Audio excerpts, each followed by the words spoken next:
Just as the Mountain took off his helmet, so too is Cersei unmasked.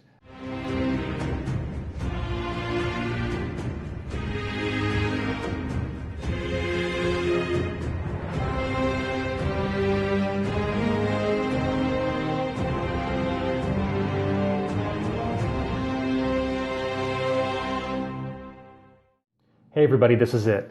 The Game of Thrones Season 6 finale, Episode 10. Winter is here, or so the White Ravens released from the Citadel would have us believe. The episode opens with, it's about a 20-minute or so scene, and we think it's going to be Cersei's trial. I've been saying Cersei for so long, but everyone else says Cersei, so I'm just going to start calling her Cersei. She is dressing all in black, and it's very methodical, and it's intercut beautifully with scenes of Marjorie and Tommen getting ready as well. The music, just the piano and the string, I think it's a cello, it's very mournful. It's almost funereal, and you think that this is, they'd like us to believe that this is Cersei's last day, that she's going to be, found guilty and she's going to have to submit, or maybe the Mountain is going to come in and start cracking everyone's heads. But as the trial goes on, we find that she's not actually coming. And what they do to Loras, of course, he submits completely to the Seven, to the High Sparrow, and they carve that seven-pointed star in on his forehead. And the mood is very, very tense. This is intercut with, the whole thing plays like the end of the first Godfather, with Master Qyburn having his little birds, kill Grandmaster Pycelle, by 1,000 cuts, and they're stabbing him again and again and again. Reminds me of the scene in BioShock where all the little sisters jump up on the guy and they're just stabbing him, thousands of times. And then, meanwhile, of course, one of them runs away and lures Lancel Lannister into that underground catacomb. And we just see, the flicker of green on the walls. And we see, slowly we start to understand that the wildfire is lining the shelves down there. And it's the actual scene from Bran's vision from a few weeks ago. So we now know that Bran can not only see the past, but he can also see the future.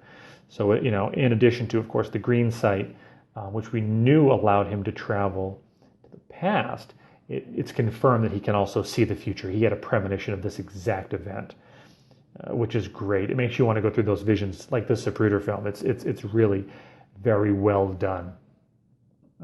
And as Lancel is crawling forward, the suspense is building and building and building. And, I mean, there's a lot of kind of questions, why would Tommen not be there to support his wife? Or if not just to support her, but to make sure that she's adhering to the faith of the Seven? Why was he not there for the trial of Sir Loras? You think that he'd be there at least to support his best buddy, the High Sparrow. I mean, at the very least. But he was not there. And why wouldn't they let the Queen leave? Once she pieces it together in her head, there's, she's saying, let me pass, but they're making her stay. She's still the Queen. She's not guilty of anything. She should be able to leave. What if she had to go to the privy? I'm just saying. But just like the end of The Godfather, Cersei settles all the family business in one action. And we see just how far gone she is. The Mountain, of course, he puts his hand on Tommen's shoulder, and you think that he's going to kill Tommen, but Cersei doesn't want her last, child dead. He keeps him there to protect him from the explosion, which of course she's orchestrated. But then, as soon as he leaves, he's looking out the window at the smoldering ruin. He realizes that his priest is gone, his faith is gone, his wife is gone, her whole family is gone, and he doesn't know what to think of his mother. He doesn't know what to do. His whole small council is gone. And he very calmly puts his crown down and jumps out the window, thus completing the prophecy that the witch told young Cersei that she was cursed, that all of her children were going to die. And that prophecy finally comes full circle, and it frees Cersei of her last connection to humanity, her last bit of being a mother, that thing that grounded her, that centered her. She's now free of that. And now she can go full just revenge mode. She can go beast mode on the Seven Kingdoms. And we will get back to her, but what Master Qyburn said, about how we have to usher out the old to bring in the new, in many ways it's true here, because, we're getting rid of a lot of characters who, narratively really didn't have much else to do. And when we look at the end game, maybe only being 13 more episodes, we don't need any dead weight. We need the main story and the main characters to move forward rather quickly.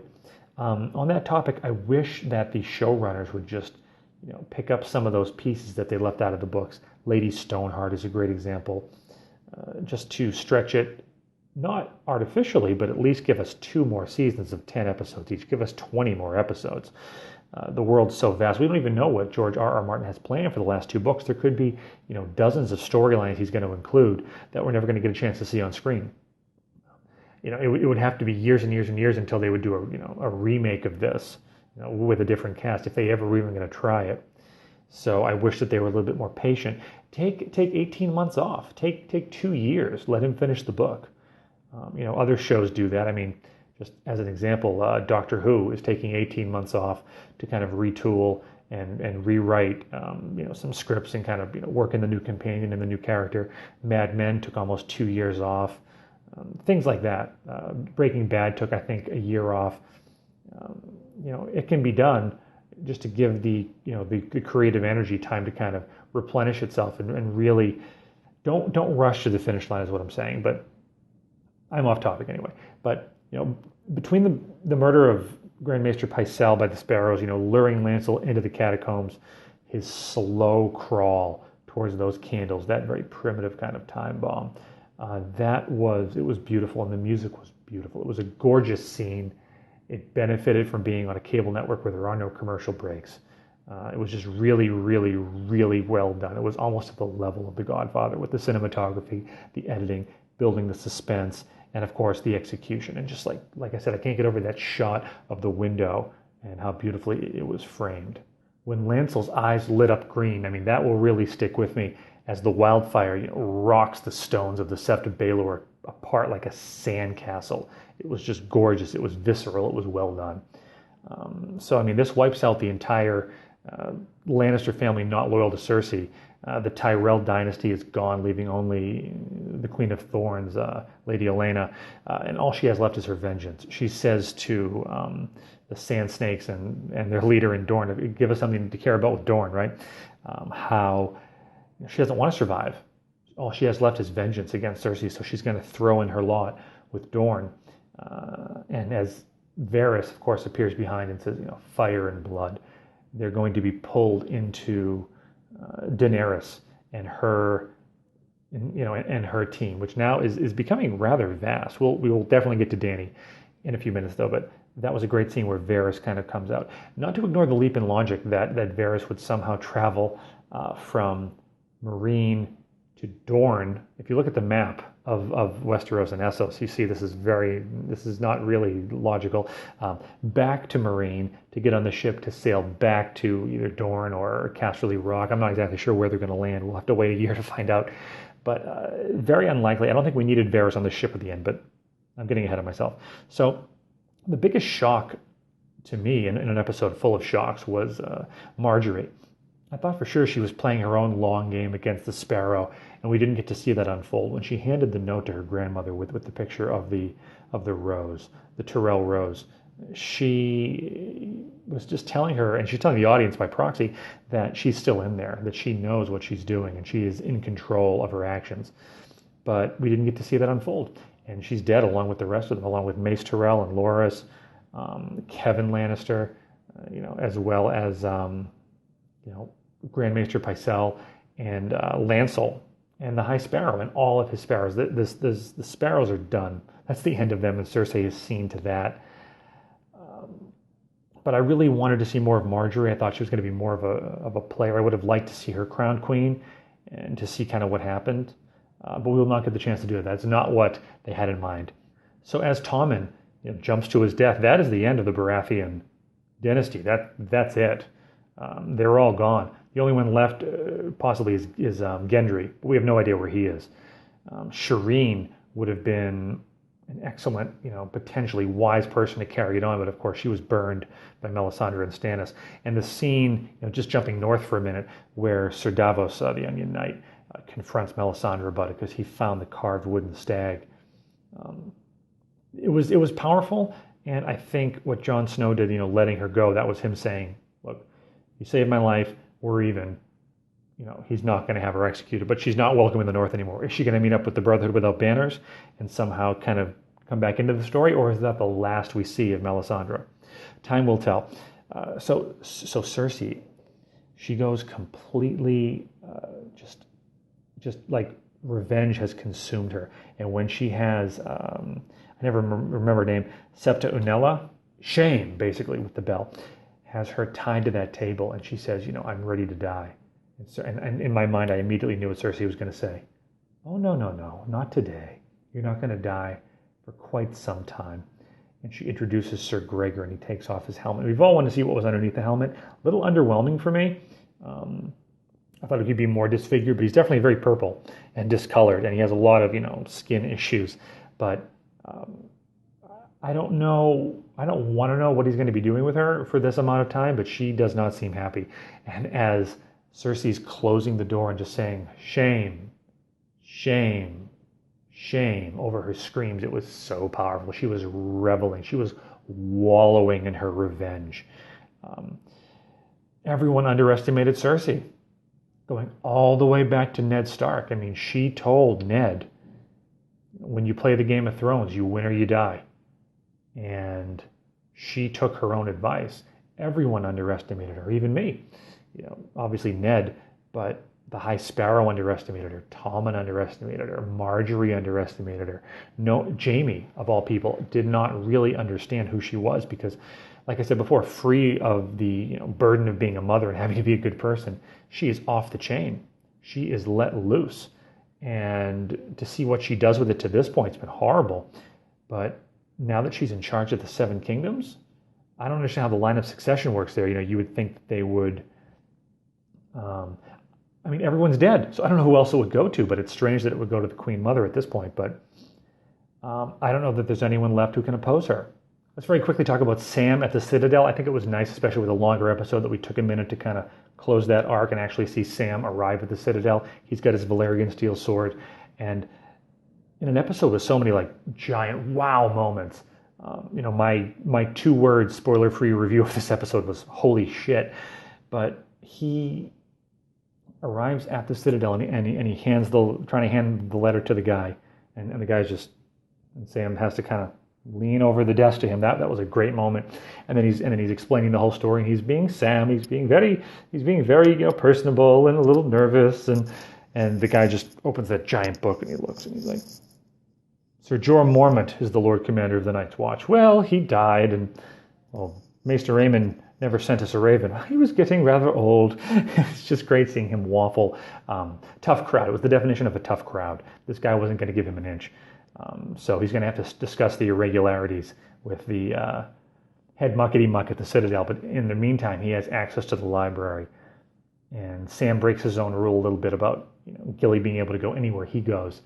And he's like, sorry, Gilly. And he runs into the library like a kid in a candy store. And it's beautiful. It's everything that you'd think the Citadel, the sum of Westerosi knowledge would be. It's very powerful. And there's got to be something in there that Sam's overlooked in terms of how to beat the White Walkers, how to make dragon glass, how to maybe forge Valyrian steel. There's going to be some knowledge in there that he can use in the wars to come.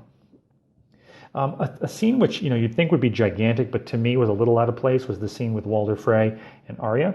So first, let's talk about the cut from Tommen jumping out the window right to Walder Frey toasting the Lannisters. That was an excellent juxtaposition, but it was wonderful to see Walder Frey cut to pieces verbally by Jaime right before Arya cut him to pieces for real.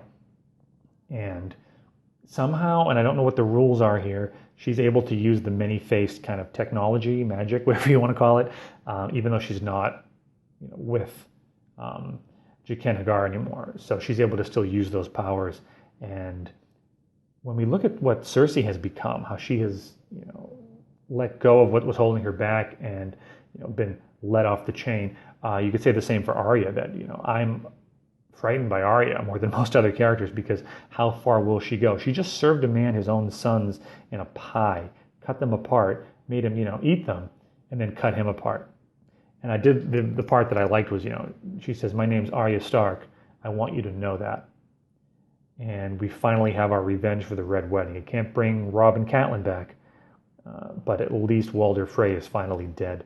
So now we go very far north, north of the Wall. Before we stop in Winterfell, we see Bran with Uncle Benjen again, Cold Hands. He was never called Cold Hands that I noticed. And I just want to reiterate that I think this was a gigantic missed opportunity, that if they had actually introduced Cold Hands at the end of season 4 and had him be the one who guided Bran to the Three-Eyed Raven, if he'd been, astride his elk, it would have been had that much more impact if we knew who this person was before the big reveal. The way they did it, it was like, who's this mysterious character? 3 minutes later, it's Uncle Benjen. It's like, it was so obvious that I wonder if how much of the internet speculation kind of ruined it for me versus just the way that it actually played out. There was no build up. It's like, who's this guy? I don't know. Oh, it's him. But he's giving us a tremendous amount of foreshadowing when he's just kind of reminding everyone who doesn't read the wiki all day like I do, that there's this magic in the wall that prevents the dead from, going south of the wall. So that's a gigantic amount of foreshadowing that somehow the Night's King is going to bring down the whole wall. How or when, we don't know. I was half expecting it to be at the end of this episode, but they're saving it. If I can't imagine they're not going to do it. Otherwise, how do they get south of the wall? They have to bring the wall down at some point. So we're looking forward to that in season 7. But Benjen kind of, goes, and it's like, well, bye, Benjen. Good luck. He doesn't ask about his brother or ask about anything. He's going to go fight the way he can fight. He's going to do the best he can. Do we see him again once the wall comes down? We can only hope, because he's a cool character, but I really think that the showrunners underused him and they misintroduced him. He should have been brought in much earlier and had a larger role. So Bran finally goes back to the Tower of Joy, and if you saw my Tower of Joy video, you already knew this, but we finally learn, and this is the biggest kind of reveal of the night, that R plus L equals J, and that's baby Jon Snow in the Tower of Joy. I mean, we already knew that, but to actually have it confirmed, have it be canon, is really exciting. It gives a lot of, not new meaning, but what's the word I'm looking for? It vindicates Ned Stark in many ways, because I always thought he never visited a brothel. That wasn't his way. Stannis knew it wasn't his way. Nobody really believed that. But it just makes me think, why couldn't he tell Catelyn? Just a secret to only his wife, because it would have spared Jon Snow, or should we call him Jon Targaryen? It spared Jon Snow the misery of his mother's scorn for his entire life. His mother at one point when he was a baby wished him dead, and if Ned had just told her the truth, I know he obviously made the promise to his sister, but it shouldn't have stretched as far as to Catelyn. Catelyn should have known the truth about him, and it would have really saved Jon a lot of grief. On episode 2, The King's Road, Ned says, next time we see each other, I will tell you the truth about your mother. And you've got to wonder, was he going to tell him that he was really a Targaryen? It's pretty exciting. But to have it actually be canon is just gigantic. And that cut from the baby to Jon Snow's face is a way of telling us that that was Jon Snow born there in the Tower of Joy in Dorne. They didn't actually have to say it. They just showed it to us, which, I always like showing over telling is generally preferable. But Jon and Sansa, their relationship seems a little strained, but after this episode, I feel that Sansa is in his corner. She rebuffs Littlefinger, and she says, I don't care what anyone else says, you are a Stark to me. So as much as I was mistrustful of her last week and her motivations, maybe she was going to betray Jon, God's forbid, I really think that she's in his corner and that we can trust Sansa. Sansa, my niece, Sansa Stark. So that's my horrible Littlefinger impression. So Littlefinger is the guy, second to Arya, who scares me the most, because you have no idea what his agenda is. You have no idea what he's up to, what he's capable of. Cersei, you almost know what she's capable of. She would kill anyone, do anything for herself. It used to be for her children, but she no longer has that to hide behind. So now it's all for herself. But Littlefinger's the guy, you don't know what he wants. He loved Lyanna, couldn't have her, so now he wants to marry Sansa, who's the closest to Lyanna that he can get. And it's just like, he wants the Iron Throne. We kind of always suspected that, but when they're all chanting for him, for Jon, King of the North, King of the North, Sansa seems genuinely glad, but she shares this look with Baelish, And as my dad put it, he was conspicuously not king of the Northing. He was just kind of sitting there doing his creepy smile.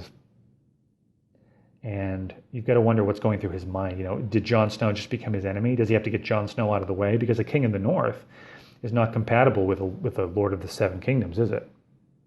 So you've got to wonder what's going through his mind. He's not going to be satisfied as Lord of the Vale without Sansa. So you've got to think that he's formulating some other master plan. And I'm just trying to think of what Sansa is thinking when she's looking at him. Is she thinking, is at first I thought she was not enjoying the King of the North kind of revelry, and she was looking at Littlefinger like, wow, maybe you were right, maybe I should join you. But watching the scene again, she's pleased for Jon, and I think she's scared of Littlefinger. I think she's worried about him and what he can do. Luckily, all the other northern houses there have kind of tipped the scales. What I was afraid of is that Jon had no guys left and the Knights of the Vale would take over Winterfell in Littlefinger's name. But there's enough other northern houses there. He can't do that right then. It's best for him to bide his time. But I don't know what his end game is other than, he doesn't have the manpower to go storm King's Landing right now. But there's something brewing in his head, and it's going to be really exciting to find out what it is. So the King of the North scene, it's an echo of the scene with Robb, of course, and we can only hope that Jon does better than Robb did. Lady Mormont, amazing, dressing down all the lords and just reminding them that the North remembers and the North knows no king but the King of the North, whose name is Stark. And I love that. The power of the first men. If you get into Westerosi history, you understand the Children of the Forest and the first men, and then of course the Andals invaded. But the Starks still have the blood of the first men. And the Valyrians were a completely different thing. That's the Targaryens were part of that. But it's really, really interesting. Speaking of the Andals, where is Jorah the Andal? It's another big, that's a hanging thread for season 7 as well. But I disagree with what Alan Sepinwall said about how, bringing back Jon kind of devalues death on the show. There haven't been that many main characters' deaths undone. They never brought back Ned. They didn't bring back Robb. They're not going to bring back Rickon. I was watching it with my dad, and I was talking to some friends about it, and when Rickon got shot last week, it's Melisandre can bring him back. The show's not going to do that because then that would devalue death and that would remove all the stakes. So I think that Jon Snow thing was a one-time thing. They've sent Melisandre away, because it made sense for him to send her away because he doesn't want to execute her because he does owe her. But at the same time, it removes that trump card. Well, Melisandre can bring him back.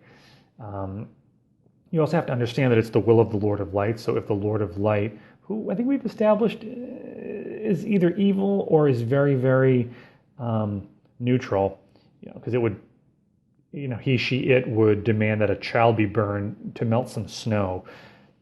But whatever the Lord's will is, like Melisandre, as she said, and as Thoros of Myr said, these people have no power. They say the words, they ask for the Lord of Light to do, his will. Let's just call it his will, and it'll either come true or it won't. So I don't think it devalues death at all. I think it was a one-time thing. They're not going to bring back everyone. And when you look at the canon and the story, it makes sense that the Lord of Light has a will and has an agenda that mortals can't understand. So back to Cersei. I knew Cersei would kill Tommen, not through her own actions. Not by her own hands, but as a result of her actions, sort of secondhand. The prophecy is complete, and what sits on the Iron Throne at the end of this episode is a monster. Jaime's looking at her with fear and awe, and I think that there's a lot of love lost between those two at this point. She just looks at him, not feeling anything, and he looks at her, and I think he's scared. He doesn't know what she's become. And, I thought it was because, she knew she would be queen when she was getting dressed at the beginning, but she wasn't planning on Tommen to die. But once he is dead, I think she knew that she already lost him when he gave in to the Faith of the Seven. So there was nothing that she could do to get him back. So when he kills himself, she's like, well, he was already lost to me. So she doesn't even really feel anything. I think it just numbs her to the point that she can become this Black Queen, this Dark Queen. And what she's going to do next, you've got to think, she doesn't have much power. She does have Jaime's army, but will they follow her? It's going to be very interesting to see how that unfolds. Just as the mountain took off his helmet, so too is Cersei unmasked for the monster that she's truly become. So finally, let's talk about Dany and Tyrion. The show, a lot of episodes seem to end with Dany doing some big speech or some big sweeping shot, and this episode was no exception. But he rightly advises her to get rid of Dario because the thing that she can do when she comes to Westeros is make an alliance with a powerful house. Now she already has the Greyjoys, half of the rogue Greyjoys. She's got what's left of House Tyrell, which is not much. And you got to think they have most of their army, but it doesn't seem like that many guys. And she also has House Martell, whatever that's worth. So she's already building some powerful alliances here. But if she could make a marriage, perhaps with her nephew, Jon Snow, because if you do the math, Jon Snow is, Dany is his aunt. If you look at it that way, that would be a very powerful marriage. He could rule the north, she could rule the south, but we're getting ahead of ourselves. The scene with her and Tyrion, and she makes him Hand of the Queen. You see the look on his face. He's so grateful. He's almost brought to tears when she puts that pin on him because he knows what that means. He's done that job in King's Landing, and he did it well. And she respects his counsel. She respects him even though he represents the Lannisters. But these two have really come together, and they're going to work together, and they have a mutual respect now. You have to wonder why he follows her. Does he really believe in her, or is he just being an opportunist? That's something that I haven't quite worked out yet, and I guess we'll see. But I think he really has thrown his lot in with her because I think he's grown to believe in her. But it definitely began with, she was his last hope for survival. Otherwise, he was going to be hunted down by Cersei. So now Dany is on the ship with the time-traveling Varys, Tyrion, Grey Worm, no Dario or Jorah, and she's got her dragons, she's got the army of Unsullied, the Second Sons, she's got her Dothraki horde, she's got House Greyjoy, and she's got thousands of ships, and she's coming. She's coming across that narrow sea. It wasn't implied to me that they were going around the long way like I hoped they would, landing Casterly Rock, but they're coming west to Westeros, and that is the single biggest cliffhanger they can leave us on. Dany has been separated from the main storyline for 6 years, and now they're moving that piece across the board. It's the moment we've been waiting for. So the episode sort of began with a lot of fractured powers here and there, a lot of kind of, different alliances, and a lot of kind of people who didn't know really where they fit in the world. And it ends with basically 3 superpowers. You have Cersei, who has taken over King's Landing and, by all rights, the 7 Kingdoms, Jon Snow, King of the North, and Dany with her innumerable forces and her ships and her dragons coming west. So these 3, when they collide, it's going to get messy. And I really hope that they don't do abbreviated seasons. I would love to see 2 more 10-episode seasons. I think there's more than enough source material, especially if Winds of Winter pubs between now and then. That would be excellent. That's a publishing term, pubs. But that final shot is really chilling, and it's really stirring. And it ends the season on such a high note, rather than like last year that ended on Jon Snow being stabbed and bleeding out in the snow, and everyone knew he was coming back. There was very little chance they were going to kill him, so it was kind of a not very powerful way to end a season. But the way that this season ended was really powerful. We have those 3 powers in place, so I'm excited. Leave me a comment, let me know what you think, and I'll tell you, I am sad to see this season end. I didn't want it to end. I was glad it was a longer episode, and I think we have all the pieces in place that we need for a really great season 7. I'm going to do another video soon. I'm going to write down kind of the biggest flaws I saw this season. I wanted this review to be mainly positive because I am excited. I did love the episode. I think Winds of Winter was a high point, for the show as a whole. But there was a lot of little things that I could nitpick. So we'll do that in a separate video. Thank you so much for watching, and we will see you next time.